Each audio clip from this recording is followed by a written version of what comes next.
Hello students, myself doctor सुंदर सिंह।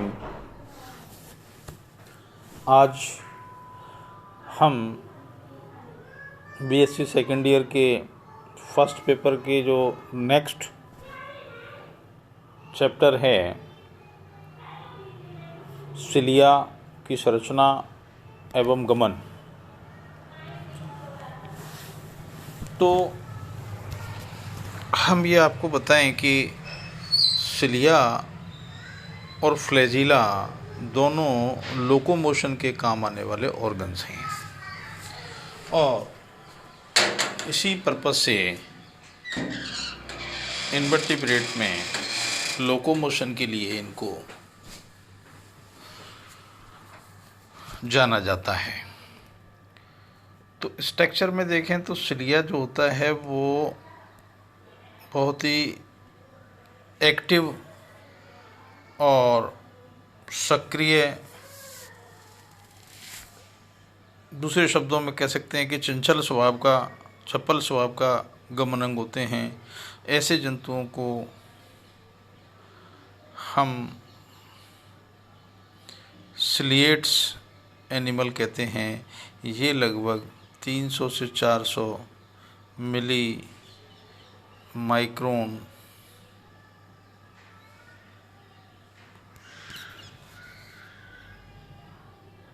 तीन सौ से 400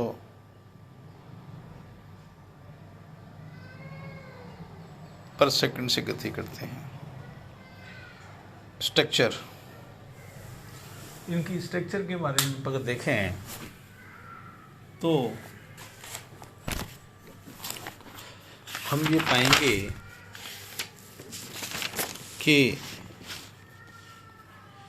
पैरामीशियम के सिलिया की संरचना के लिए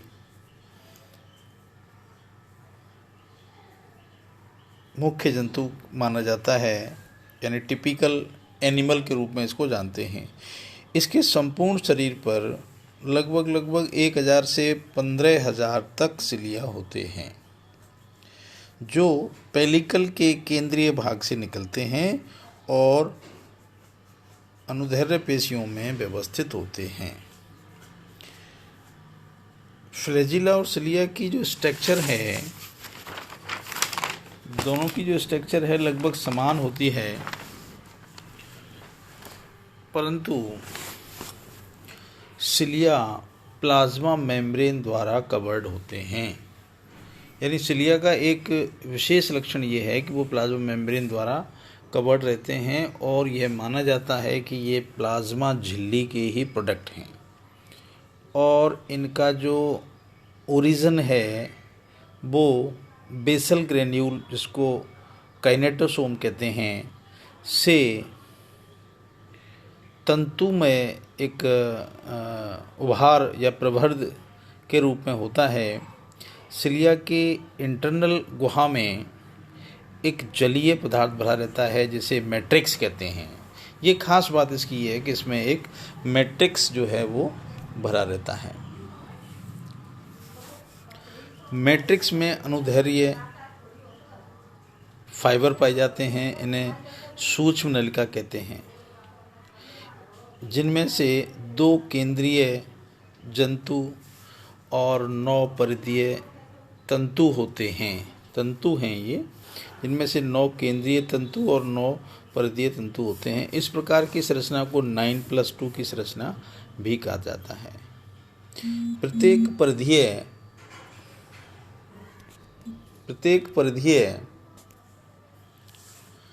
2 उपतंतुओं का बना होता है, जिसे सब फाइबर ए और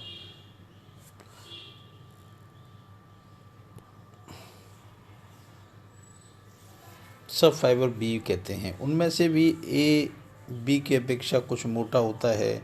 ए फाइबर में से 2 भुजाएं या प्रवर्ध निकलते हैं। सभी परिधीय तंतुओं की भुजाएं क्लॉकवाइज दिशा में होती हैं। परिधीय तंतुओं का व्यास 360 एंगस्ट्रॉम होता है।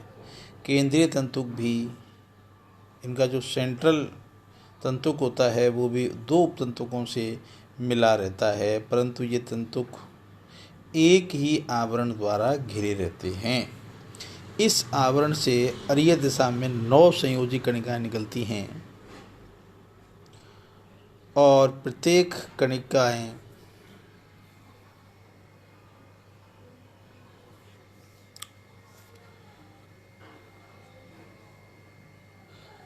उपतंतुक ए से जुड़ती हैं।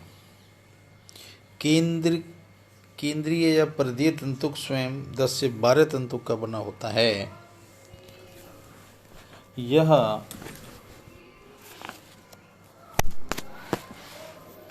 40 एंगस्ट्रॉम मोटा है और सभी परिधीय तंतुक मिलकर के काइनेसोम की भित्ति बनाते हैं। इस प्रकार यह बैलगाड़ी के पहिए के समान हो जाता है। बैलगाड़ी के पहिए के समान ये हो जाता है। तो इसी परिप्रेक्ष्य में हम लोकोमोशन इन पैरामीशियम की बात करेंगे। तो लोकोमोशन इन पैरामीशियम में अपन कह सकते हैं कि सिलिया द्वारा गमन एक पेंडुलम की तरह दोलन करता है। इसका तरकु आकार और धारा रेखीय शरीर की सहायता से गमन के लिए विशेष अनुकूलित होते हैं। पैरामीशियम में 2 प्रकार के गमन होते हैं। पहला है सिलियरी लोकोमोशन। सिलिया पैरामीशियम के शरीर पर पीछे की ओर झुके होते हैं। पीछे की ओर झुके होते हैं।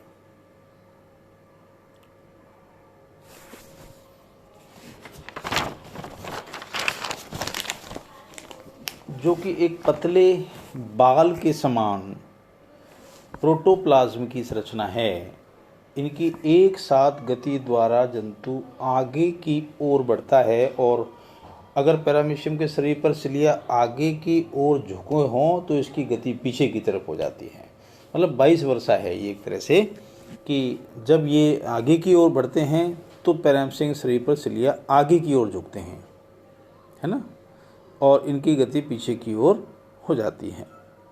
समस्त सिलिया एक बार में एक साथ गति नहीं करके आगे से पीछे की ओर गति करते हैं, यानी एक के बाद एक। यह गति सिंक्रोनल रिदम की तरह काम करती है। अनुक्रमिक लय गति कहलाती है। ये अनुक्रमिक लय गति, ये दिखाई दे रहा है आपको, अनुक्रमिक लय गति के समान ये दिखाई देती है।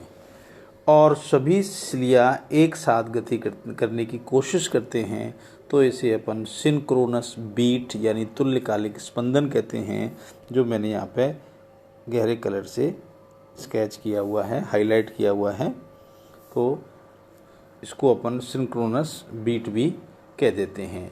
गति करते समय कभी कभी पैरामीशियम सीधी रेखा में गति नहीं करता, कभी भी सीधी रेखा में गति नहीं करता, बल्कि एक राइफल की तरह, गोली की तरह चक्कर काटते हुए सर्पिल रूप में आगे बढ़ता है। तो सीधा स्ट्रेट गति नहीं करके ये राइफल की जो गोली ट्विल्ट करते हुए जाती है उस तरह से सर्पिल रूप में आगे बढ़ता है। सिलिया के लोकोमोशन में 2 स्ट्रोक होते हैं। पहला है इफेक्टिव स्ट्रोक।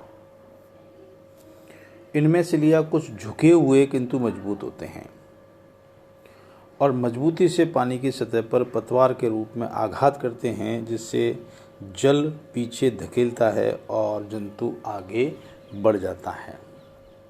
रिकवरी स्ट्रोक, दूसरा रिकवरी स्ट्रोक है। पुनः प्राप्ति आघात प्रभावी आघात की तुलना में थोड़ा सा मंद होता है और इस स्थिति में सिलिया ढीले पड़ जाते हैं और पानी के साथ साथ कम से कम रुकावट पैदा करते हैं और अंत में अपनी पूर्ववर्ती स्थिति में आ जाते हैं।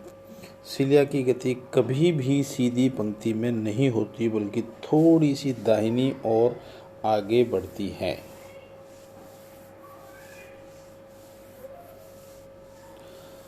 पैरामीशियम में गति को कंट्रोल करने के लिए ऊर्जा एटीपी से प्राप्त होती है, एडिनोसिन ट्राइफॉस्फेट से प्राप्त होती है, और 1 सेकंड में सिलिया 10 से 12 बार स्पंदन करता है। तो ये एक इसकी गति की बात है। मेटाबॉलिक, दूसरी जो बात करें तो मेटाबॉलिक शरीर संकुचन द्वारा पैरामीशियम का शरीर अत्यधिक लचीला होता है और ये अपने से कम आकार वाले मार्ग से भी गुजर सकता है और इस समय अपने शरीर को संकरे रास्ते से निकाल करके अपनी पूर्व स्थिति धारण कर लेता है। यह क्रिया कोशिका द्रव्य द्वारा संपन्न की जाती है। इस प्रकार की अस्थायी गति को मेटाबॉलिक कहा जाता है। तो 2 प्रकार की गति आज अब हमने पढ़ी।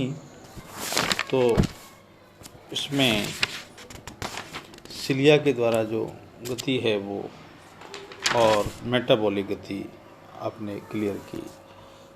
इस प्रकार हम देखते हैं कि सिलिया बहुत ही टैक्टाइल ऑर्गन है जो गति के काम आता है। नेक्स्ट आगे, थैंक यू।